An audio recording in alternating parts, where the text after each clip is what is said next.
Welcome back. So this was one of those nights where there were goals happening in all kinds of games at the same time, and hey, do your best. And so here we are, 10 more games in the books. Playoff picture, of course, gets a little clearer every night. Another team clinched today, and so we're going to start seeing those X's in the standings with teams having clinched playoff spots. And let's see, today's the 5th. So a month from today, we'll already be into the playoffs, and all the regular season stuff will be in the past. So, yeah. All right, we're going to start things off with Carolina and Buffalo. And again, I almost wore Buffalo tonight. Buffalo's a good team. They're playing well. And I know the games don't mean anything. It's the end of the season, blah, blah, blah. Since Alex Tuck joined this team, it's been different. And Tage Thompson's been fantastic. So it was Anderson versus Anderson. So my guess before the game started was Anderson was going to win. Whichever, the team that had Anderson in net was clearly going to win because Anderson isn't as good as Anderson. So it's Anderson's night. Early edge for the Canes. I'll make that joke every time that happens. Which means this will probably be the last time because who knows with Craig Anderson, right? Shots are 5-0 Canes at 6.5 minutes. Anderson was under siege. Craig Anderson was under siege. A lot of shots. Canes get a power play. That's killed off. The Sabres had no shots with 9.5 minutes left. I think the first 11 shots were for Carolina, and eventually they break through. It's Jesper Fast from Niederreiter and Stahl at 14:58. Now, for the Sabres, it's a better second half, but they're still behind 1-0, and Carolina shut them down pretty well. But second period, it starts off different. First, Skinner scores from Thompson at 1:21. Sabres get a power play.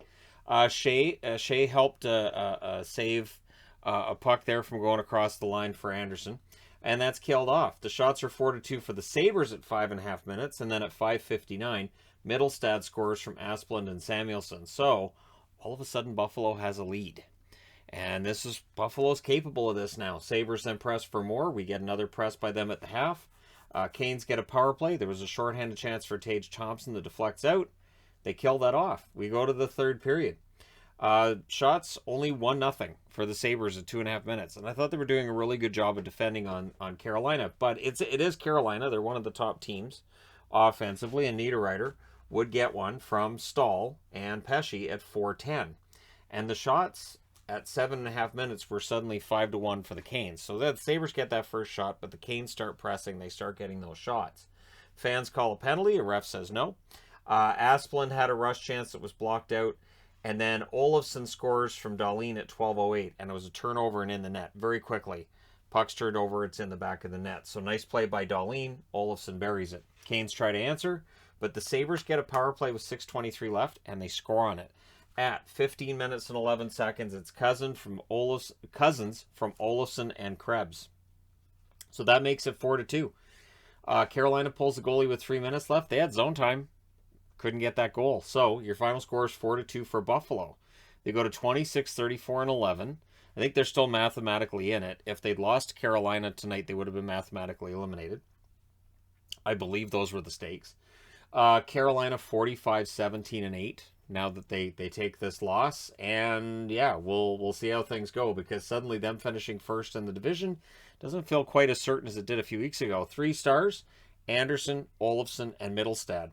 The shots in this one: 13-5 Carolina in the first, 12-9 Buffalo in the second, and then 12-5 Carolina in the third. Final shots: 34-22 for Carolina. Power plays: Canes go 0 for 2, Buffalo 1 for 3. The hits: 22-12 for the Canes. Freddie Anderson saves 18 out of 22. Craig Anderson saves 32 out of 34. So Anderson had a better game than Anderson, and we all knew Anderson was going to win this one anyways. So there's that. All right, next up, Ottawa in against the Montreal Canadiens. So it's Forsberg versus Allen. The Habs press early and they score. Gallagher scores in his first game back from Evans at 2:31.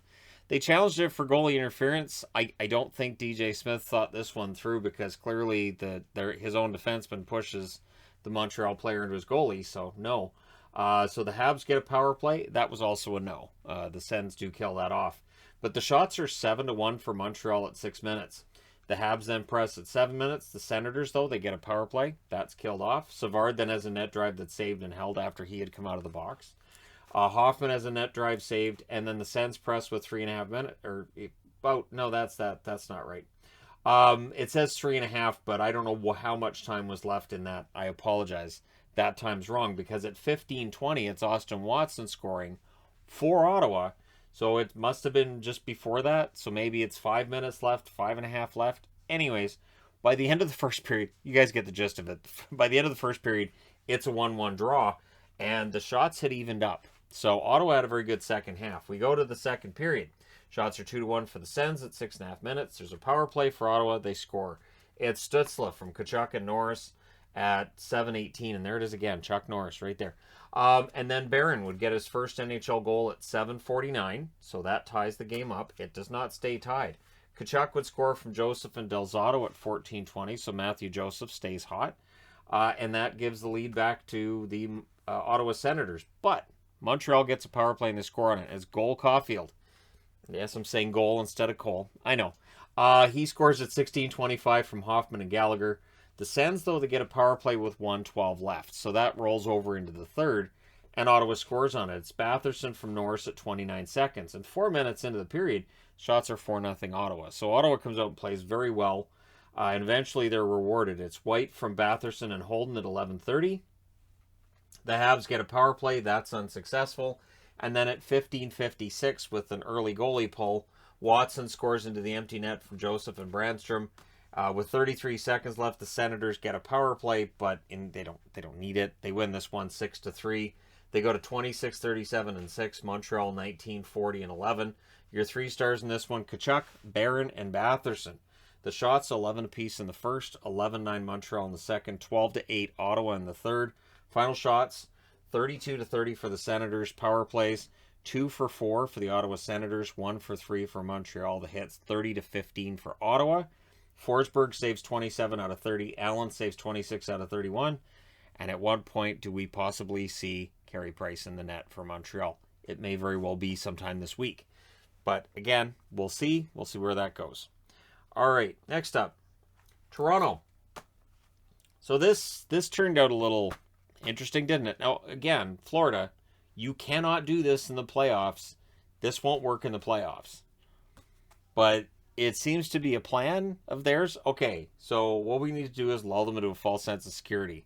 Get down by 4, and then we come back. Apparently a 4-goal lead against against the Florida Panthers is the worst lead you can have against the Florida Panthers. It was Shalgren versus Bobrovsky in this one. Mikheyev has a fast break that's denied. Bobrovsky was sharp early. Does not stay that way. Shots are 3-0 for the Leafs at 2.5 minutes. The Panthers get a power play, and they score on it. It's Reinhart from Barkov and Huberdeau at 3:46. Then they press for another. Mikheyev has a rush chance to save. The Panthers press, but the Leafs get a power play. That was killed off. The shots are actually 7 apiece at 9 minutes. Good back and forth action. Both teams playing well. Very up-tempo, fast game. Panthers press with 8 minutes left. The Leafs, though, they go back to the power play. They score on this one. Nylander from Riley and Matthews at 15:21. Despite all the goals on this board, by my count, no goals for Matthews. Kind of a surprise. Engvall then has a rush chance that's held, and with 1:29 left, the Panthers get a power play. So, yeah, I mean, we're going to the second period tied at 1. This looks like a nice... It doesn't look like I took too many notes. It doesn't look like I'm going to get myself into trouble, right?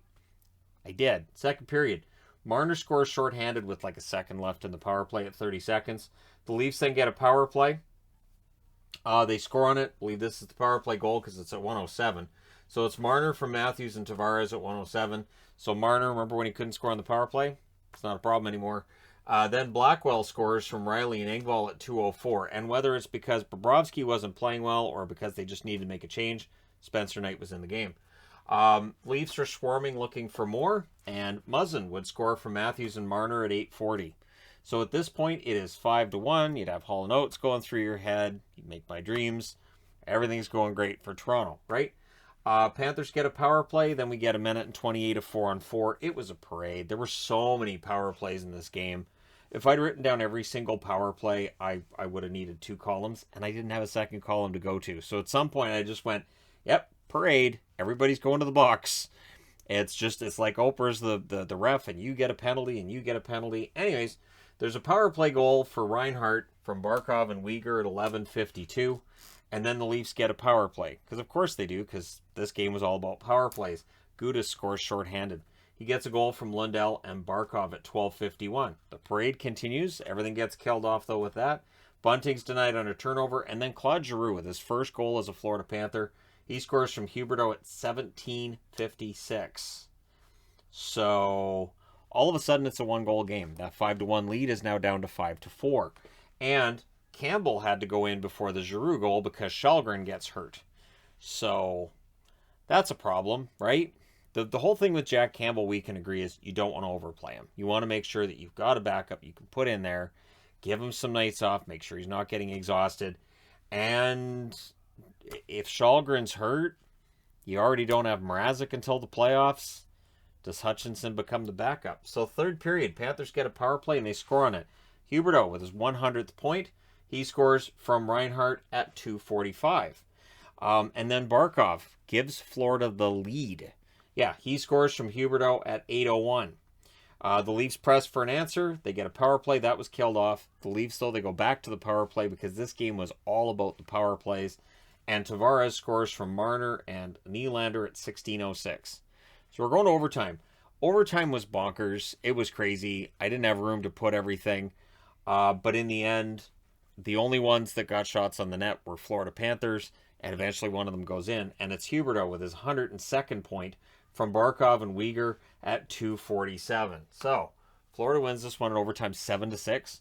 Toronto drops to 45-19-6 with the loss. For Florida, they're 49-15-6. And again, this is not the kind of hockey either one of these teams want to be playing going into the playoffs. I would guess that both coaches are alarmed by what we've seen here. If you're Andrew Brunette, you have to be alarmed that you've been down by 4 goals twice in a row now. Even though they win in both cases, you have to look at this and say, look, guys, you can't be doing this. You've got to stay sharp. We've got to play a full 60. There's a reason that that's basically a really, really commonly used phrase in hockey, is playing a full 60 minutes, because it is very important come playoff time, which is, again, less than a month away. So your 3 stars in this one are Huberdeau, Barkov, and Marner. The shots, 13-11 Florida in the first, 13-12 Florida in the second, 20-12 Florida in the third, and they got all 3 shots in the overtime. Your final shots, 49-35. Defense was optional. Power plays, Toronto 3 for 7, Florida 3 for 6. 13 power plays and 6 of them were successful. Hits, 38-28 for Florida. Källgren saves 20 out of 23. Campbell saves 21 out of 25. Bobrovsky saves 10 out of 14, and then Knight saves 19 out of 21. So do with those numbers what you want. I think this was a game that I already have seen articles with like, hey, we'd love to see these guys against each other in the playoffs. This is alarming. So if we end up with that, and it would have to be a second round matchup, right? That could be interesting, but I really think that both teams need to lock down their defense just a little bit.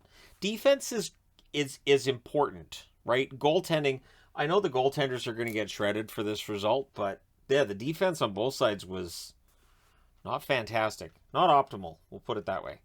Next up, the Rangers and the Devils. So everything's happening here. Nothing. This was a void offensively. So it's Georgiev versus Dawes. They're wearing the jersey again. Shots are 4-0 Rangers at 4 minutes. So Sharon Govich gets a turnover, and he scores at 6:56, and it's a fast break as well off of that turnover. So basically he gets the puck at the blue line and then rushes to the net and puts it in. That's his 20th. Then we had a fight between Schneider and Sharon Govich, but Sharon Govich takes the 2, 5, and 10, so that means it's a Rangers power play, and they score on it. It's Strome from Kreider and Panarin at 11:07. So this is the part of the game where stuff's happening. Rangers press, Dawes saves. The Devils go 7+ minutes without a shot. The Rangers, though, they get another power play. They score on this one as well. It's Kreider. He scores from Panarin and Fox at 17:57. That is his 25th power play goal of the season. He officially passes Jaromir Jagr on the power play goals list in a season for the New York Rangers. Congratulations to Chris Kreider on that, and he gets a little closer to 50 goals. So you go to the second period, 6.5 minutes in, the shots are 3-0 for the Devils. Not much to talk about. The Rangers had one shot with 8 minutes left, and they must have really liked that shot because they didn't get another one before the period was up. Devils get a power play, really aggressive penalty kill though for the Rangers. There's a shorthanded 2-on-1. Strome hits the crossbar, which means it's not a shot on net. No shots on the power play. The New York Rangers controlled most of it. Not that they got a shot either. There's a press by the Rangers in the final 30 seconds, and again, doesn't draw a shot on net. So we go to the third. Early press by the Devils. There's some pushing and shoving in front of the benches, but the Rangers would get an insurance goal from Braun, from Schneider, and Kopp at 3:55. Shots are 2-1 for the Rangers at 7 minutes. Again, there really wasn't much to talk about with this game. Neither team was getting prime opportunities. Devils get a power play. The Rangers don't let them set up. Just no. That penalty kill was fantastic, or the Devils' power play on the 2 opportunities was lousy. Really depends on your point of view. So that's killed off. The goalie gets pulled. The Devils can't set anything up. And with 49.6 seconds left, the Rangers get a power play, and that ends it. So your final score is 3-1 for the Rangers. They go to 45-20-6. For New Jersey, 24-40-6. So with these results, the Rangers now find themselves only 2 points behind the suddenly tumbling Carolina Hurricanes. So we'll see whether or not they can catch them soon, right? Your 3 stars in this one are Kreider, Strome, and Panarin. I almost didn't mention this part. Shots are 13-7 Rangers in the first, 6-1 Devils in the second, and 8-3 Devils in the third. So the Rangers get 4 shots in the final 40 minutes, and they win the game. Final shots are 21-17 for New Jersey. Their combined shots aren't as much as Florida had, and they're barely more than Toronto had in the game right next to it. Power plays, the Rangers go 2 for 3, so that's what sunk the Devils. The Devils' power play goes 0 for 2. The hits, 20-18 for the Rangers. Georgiev, good bounce-back game for him, 20 saves on 21 shots. Dawes saves 14 out of 17. So for the Rangers, it's an important win to get. It almost felt like a trap game. Like I said, they only get 4 shots in the final 2 periods. But the Devils only got 14, and I don't know how many of those were really great opportunities, but Georgiev saved when he needed to. Next up, Columbus and Philly. So again, we had 2 games here that were between teams that are not playoff teams. So when we get to really, really busy time of night, this game and this game would be the ones that I said, all right, I'm going to pay my attention to the other games. So it's Merzlikins versus Hart. Flyers press at 1.5 minutes, but at 2:38, it's Columbus that opens the scoring, and it's Gauntz. Way to go, Brendan Gauntz. From Robinson and Meyer, that's Meyer's first NHL point. He's going to have a big night in this one. The Flyers get a power play, that's killed off. And then Meyer scores his first NHL goal. I do not know why he's not one of the 3 stars. I have no idea. But he gets his first NHL goal from Werenski and Robinson at 13:23. And then Columbus almost gets another one. But the Flyers go back to the power play. That's killed off. And then Cates would score from Brown at 17:35. That's his first National Hockey League goal as well. So 2 players with their first NHL goals in the first period. Feel-good stories abound. Second period, early press by the Flyers. They get themselves a power play. Good power play, but it's killed off. Shots are 6-3 for the Flyers at 7 minutes. It stays 2-1 Columbus until at 13:16. JVR scores from Addard and Hayes. That's Addard's first NHL point. So a lot of young guys getting their first points and first goals in this game, and just in general right now in the NHL. Laine was then denied on a blast. Columbus presses with 2.5 minutes left. But coming out of that second period, it's 2-2. Third period, Flyers get a power play. That was killed off. Columbus gets a power play of their own. That's killed off as well. And it stays as it is until 13:16 into the third, so same time as in the second. This time it's Columbus. It's Danforth from Corrali and Bean, a goal that would prove to be the winner. That's scored right after the power play ends, so it's not a power play goal officially. And then Corrali would hit the empty net at 19:40 from Sillinger and Nyquist. Your final score is 4-2 for Columbus, bouncing back from the loss last night against Boston. They go to 33-32-6 with the win. For Philadelphia, 22-37-11 with the loss. Your 3 stars are Merzlikins, Danforth, and Cates. Like I said, I don't know why Meyer doesn't get a star, because his first NHL assist, his first NHL goal. I know Cates got his first goal as well, but it's just me. Your shots in this one, all Philly, really. 20-8 in the first, and that's the most shots Philly's had in a period all season. 18-8 in the second, and then 14-11 Columbus in the third. Final shots, 49-30. And what's interesting is teams with 49 or more shots, I mean, Florida eventually won. Philly loses, and then we'll get to a team on the next board as well that got about 49 shots, a little bit above of that, and they didn't win. So the power plays, Philadelphia 0 for 4, Columbus 0 for 1. Both teams had 21 hits. Merzlikins saves 47 out of 49, and Carter Hart saves 26 out of 29. So good win for Columbus again. you know, it's just nice to see these kids getting in the lineup and getting an opportunity. That being said, I need to change boards. So there were some goals scored between the Colorado Avalanche and the Pittsburgh Penguins. There was also more than just the one power play, although it wasn't a power play filled game like Toronto and Florida. So it's Kemper versus Jarry in this one. Ruhwedel has a chance that's saved, but McKinnon would be the one to open up the scoring. He scores from Burakovsky and Rantanen at 2:45. Pittsburgh, though, they fight back and they tie it. It's Rust from Pettersson and Gensel at 5:30. The Avs get a power play shortly after that. That didn't succeed. Newhook's denied as it ends. The Penguins then get a power play. That was killed off.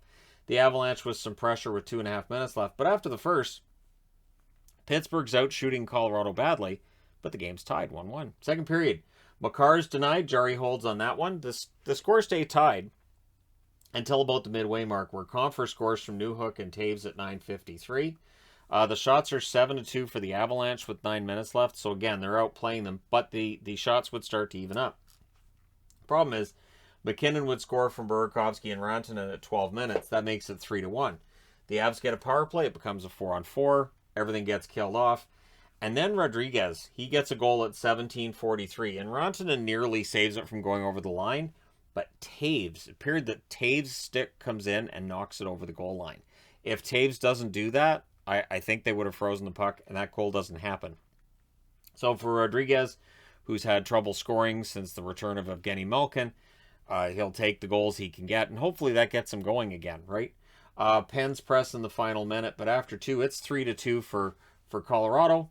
Colorado's very good when they're leading after 2. Third period, Manson would score from Taves and Compher at 1:01. That was the first shot of the period. It was the only one Colorado had up until the 3-minute mark. The shots were 1 apiece. There's a press by the Penguins at 8.5 minutes. The shots are 11-7 Penguins with 5.5 minutes left. So Kemper was working his best to keep that lead. And then Helm, he scores from O'Connor at 15:03. With 4:21 left, the Avs get a power play. That's killed off. And then the goalie pull for Pittsburgh, and they score with the goalie pulled. It's Gensel from Carter and Malkin at 18:36. So you pull the goalie again, and when that happens, Lehkonen scores from Helm and Taves at 19:07 into the empty net. But Matheson would score from Heinen and Boyle at 19:29. So Pittsburgh ends up coming back, sort of, and the final score of this game is 6-4. So they go to 50-14-6. The Colorado Avalanche do, and they clinch a playoff spot. For Pittsburgh, they're 41-20-10 with the loss. And again, you know, Carolina loses, which is good for Pittsburgh, but the Rangers won. So not good news for Pittsburgh there. The good news also is they don't have to worry about Colorado again unless they have to meet them in the finals. Your 3 stars in this one, McKinnon, Burakovsky, and Gensel. The shots, 19-11 Pittsburgh in the first, 10 apiece in the second, 16-11 Pittsburgh in the third. Final shots, 45-32 for the Penguins. Power plays, Colorado goes 0-3, Pittsburgh 0-2. The hits, 31-26 Colorado. Darcy Kemper saves 41 out of 45, and Jarry saves 26 out of 31. So rough night for Jarry from a save percentage point of view. And for Colorado, they get the clean sweep against Pittsburgh, and now they move on. But again, 106 points right now for Colorado. And I don't know how many points they're going to get, but I think it's going to be ridiculous. That being said, moving along, Boston. So, you know, Nedeljkovic had a really good game against Vancouver. And some bad stuff happened. Nedeljkovic tonight had a really good game against Boston. Starting to think Alex Nedeljkovic just says, I don't really want his teams to win. So it's Swayman versus Nedeljkovic. Is nearly pressed by the Bruins. Teams are trading turnovers. The shots, though, are 4-2 for the Bruins at 4 minutes. And Haula, he wires it far side from Hall and Nosek at 4:46. Bruins are in control at this point. The wings were being held to 2 shots. Bertuzzi fires one wide on a rush. And then things seem to be turning around.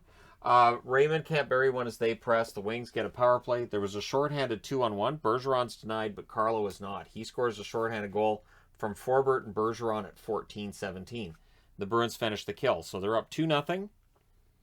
But here we go. Wings get another power play. There was a shorthanded chance for Marchand, but that power play is killed off. However, Larkin would score in the final minute of the period from Sider and Raymond at 19-20, and it felt like that was important.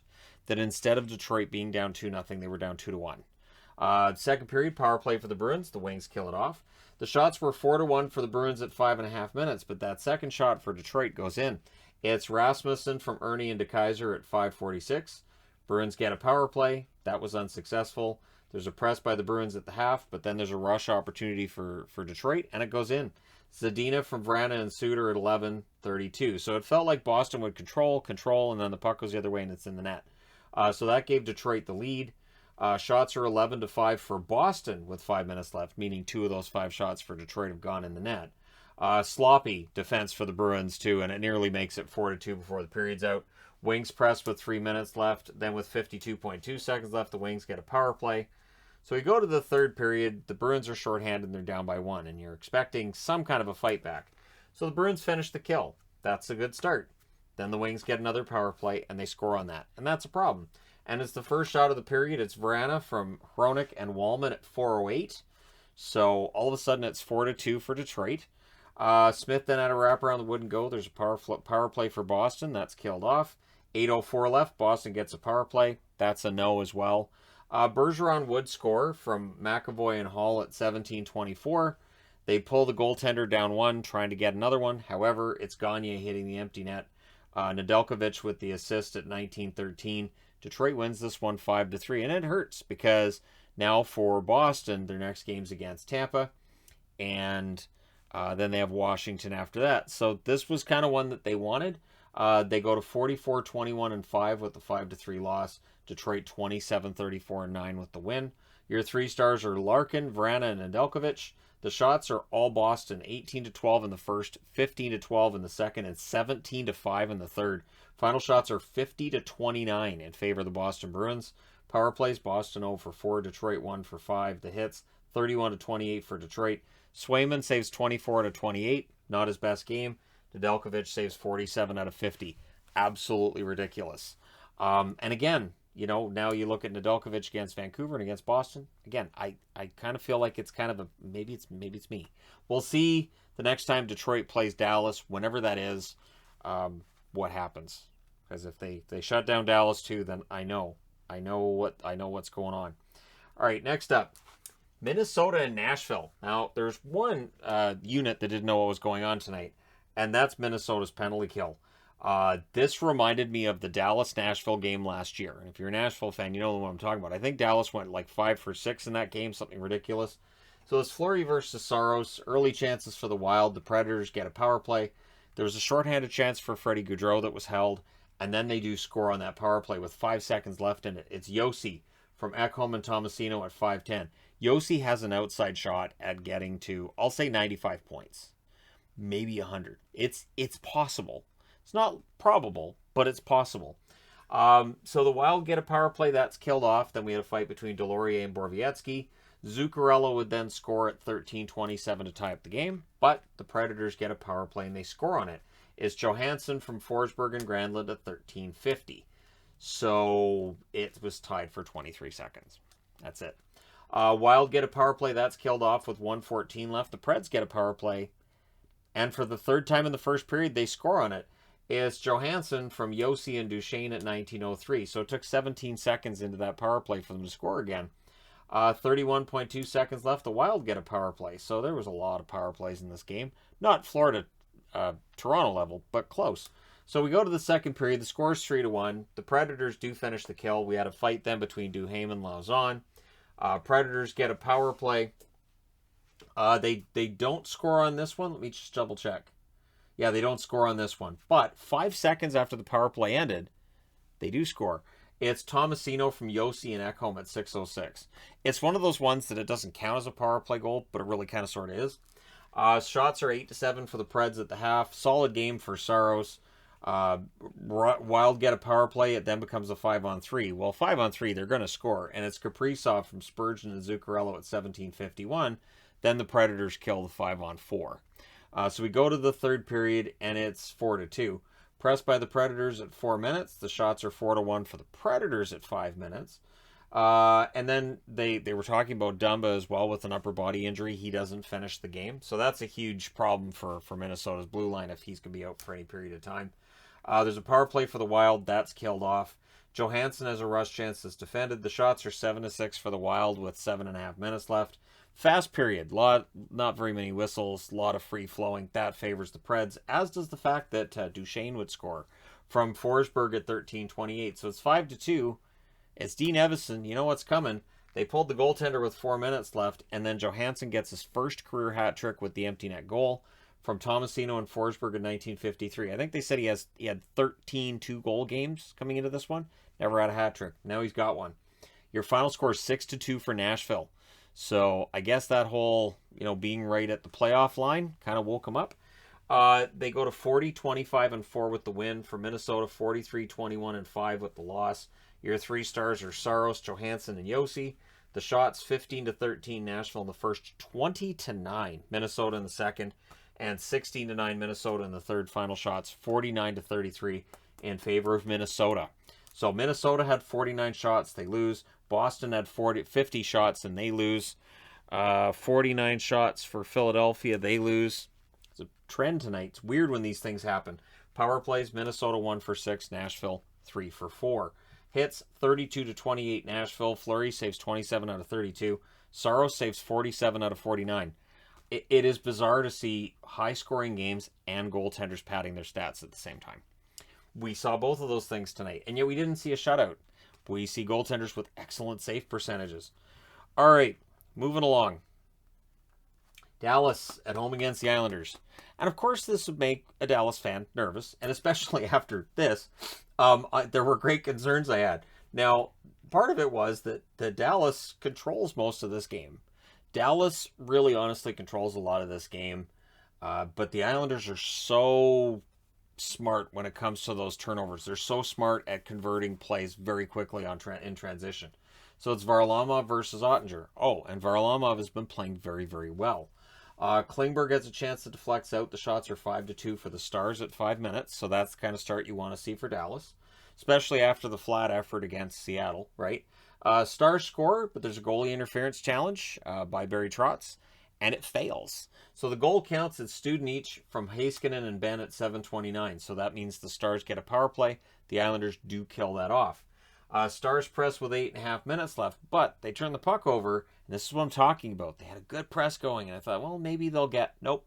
Pajot scores from Dobson at 11:47, and it was a fast break goal, and not much that can be done on that one.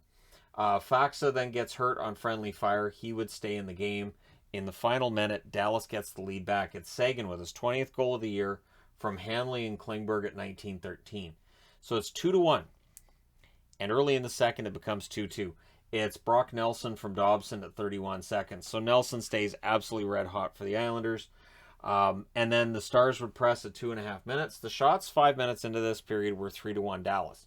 So Dallas in both the first and second period get off to good starts. Hanley has a shot that pinballs. Varley saves on that. That's one of those ones, if it gone in, people are like, wow, that's bizarre. But he saves it. Pavelski whiffs on one as the Stars press. Power play then for the Islanders. However, it's a shorthanded goal for Dallas that takes place. Faxa from Glendening at 10:29, and then the Stars kill the rest.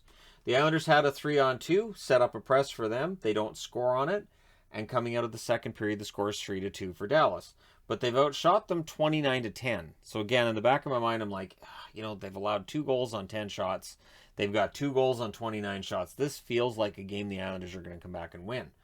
And the good news is Dallas comes out and plays well to start the period again. 4 minutes into the period, the shots are 3-0 Dallas. Things get scrummy at the Stars net. We end up with 4-on-4 coming out of that.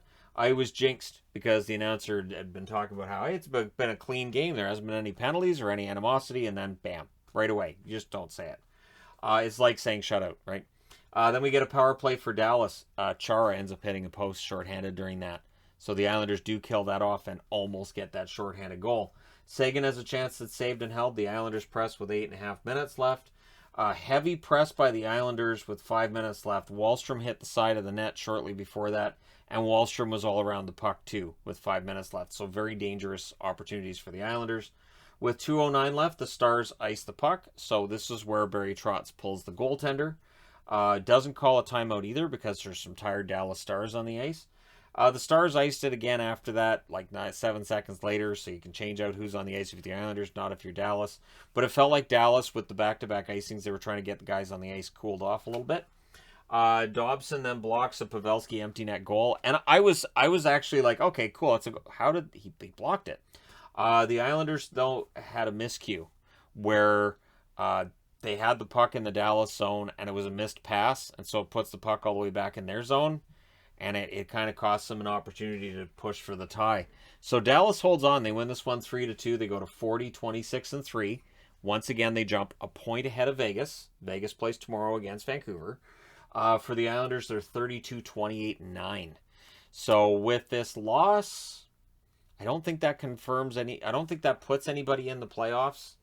I don't think it does. Does it?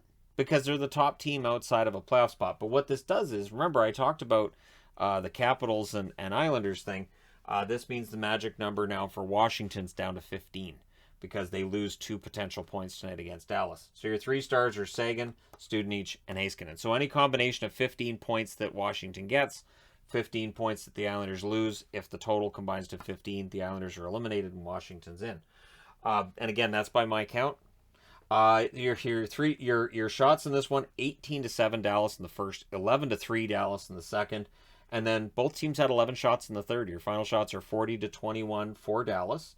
Power plays: the Islanders 0 for 1, Dallas 0 for 2. Hits 28-16 in favor of the Islanders. Varlamov saves 37 out of 40. He was fantastic again. Of course, I was kind of surprised he didn't get one of the stars. Ottinger gets 19 out of 21. I would have given Varlamov the star, even though Heiskanen was very good and Studenic with the goal and all that. But Varlamov's 37 save performance is the reason this one's not 4 or 5-2. But anyways, that being said, moving along. Your last game of the night is the Oilers and the San Jose Sharks. And there were parts of this game that felt a lot like the Rangers and the Devils, where there wasn't really a lot going on. And I think that was part of the San Jose plan, because you know that the Oilers have this explosive offense. You just want to neutralize that. So with Smith versus Reimer and no Draisaitl, he was a late scratch. So I think he had 354 straight games he'd played. This is the first game he's missed in a long time. So it must be something more than just, like feeling a little under the weather. It's got to be something more than that. Shore has a net drive that wouldn't go. 6.5 minutes into this, the shots are 2 apiece. So again, San Jose's doing their best to neutralize Edmonton's attack. Hyman fires one wide on a rush, and then Fogle misses one wide on a turnover opportunity. So that also didn't help the Oilers, that they weren't hitting the net on those opportunities. Sharks press with 7 minutes left. Hurdle has a tip go wide. The Islanders end up clearing it out there. We get a power play for the Sharks. They score on it. It is Tomas Hurdle from Burns and Meyer at 15:32. And then Meyer in the closing seconds has a rush chance that's held. So coming out of the first period, it's 1-0 San Jose. Second period, early press by the Sharks. They had a 4-on-2 that was defended out by the Oilers, and then they had another 4-on-2 like a minute later. They got pressure after that. The odd man rushes like that, that's kind of a little bit off for me. And again, both times the Oilers survived, but 4-on-2s. Anyway, Meyer was denied in close. Hyman misses one high on a rush. Shots are 5-2 for the Oilers at 7 minutes. So again, that's the hitting the net portion of the show. Yamamoto gets denied as the Oilers press. The Sharks get a power play. That was unsuccessful. Meyer has a net feed that's blocked. Meyer was then denied on his next shift. And the rebound goes wide. So Timo Meyer was very prominent that period. McDavid to Puljujarvi, near miss on that one. Puljujarvi had opportunities tonight that just so close. So close. 1:24 left. The Oilers get a power play. So that rolls over into the third. The Sharks do finish off the kill. Smith holds an early rush chance after that kill is done. The Oilers press at 5.5 minutes. Kassian has a shot that's tipped wide. Barabanov has a rush that just fizzles out. Puljujarvi, it was passed between his legs, so all I wrote down was he lost the handle on it. He didn't have it on his stick. It was passed, but it's passed at between his feet. So he didn't really have a chance to get it. And you see he was kind of like trying to move his skate, but he didn't have a chance to touch it. So it was a bad pass, really. And it's too bad, because if that had been on Puljujarvi's stick, that would have been in net. I really believe he would have buried it there. Himilevsky then fires wide during a 3-on-2. There's a 5-minute stretch without a whistle. This all works for San Jose. Keep their shots down, and you know, just make sure the clock keeps running. But with 9:20 left, the Sharks get a power play. The Oilers don't let them set up. And not only that, but they score shorthanded, so that offsets the power play goal they allowed in the first. And it's Ryan Nugent-Hopkins from Hyman and Nurse at 11:56. So you may not have Draisaitl, but you have Ryan Nugent-Hopkins, who's the Swiss Army knife forward for them. He can do a little bit of everything. The Oilers then kill the rest, and after the kill's done, they press for the lead. Gadjevich exited. He got hurt. I didn't see him come back onto the ice, but he did exit. Barabanov gets denied in the final 2 minutes, and then the final minute, there was a close call for Couture where the puck does come out, but it doesn't go in the net. It ends up going wide. So we go to the overtime. The Oilers control in the face-off. The San Jose Sharks get it. Burns was denied, and then Mike Smith, he spots McDavid, and it is a home run pass. It is a stretch pass to McDavid, and at 31 seconds, he scores on the breakaway. So, beautiful pass by Mike Smith. Nice primary assist. I hope you pick him up in your fantasy league, because if he can pass like that every game, he's going to be the top scoring goaltender. So, the Oilers win this one 2-1 in overtime. They go to 41, 25, and 5. And there was a big celebration because they're battling LA for that second spot, and now they've got a good shot at it. For San Jose, they dropped to 29, 31, and 9 with the overtime loss. Your 3 stars are Smith, Hurdle, and McDavid. The shots in this one, 10-7 San Jose in the first, 10 apiece in the second, 11-5 San Jose in the third, and then 2-1 Edmonton in the overtime. Final shots, 32-24 for San Jose. Power plays, Edmonton 0-2, San Jose 1-3. Hits, 22-19 for San Jose. Smith saves 31 out of 32. Reimer was good. He saved 22 out of 24. He just ends up being the losing goaltender in overtime, so Smith ends up being the number 1 star. But there you go. Let me know your thoughts about any of these games in the comment section below, as always, especially the bonkers Florida-Toronto game. What was that? Fun. It was fun. I don't know that Florida or Toronto fans necessarily want to see their teams playing that style every game, but hey, you know, it just means that for Florida, they're not likely to win the Jennings. Toronto probably won't win the Jennings either, but they might end up being the top scoring team in the league by the time. I think Florida's got that pretty much locked down, but Toronto has that explosive ability, and I'm very surprised they scored 6 goals and none of them were scored by Austin Matthews. But let me know your thoughts. Hit like and subscribe if you're browsing your way through. You just happened upon this video. Thank you guys so much for watching, for all your support. I will talk to you again soon.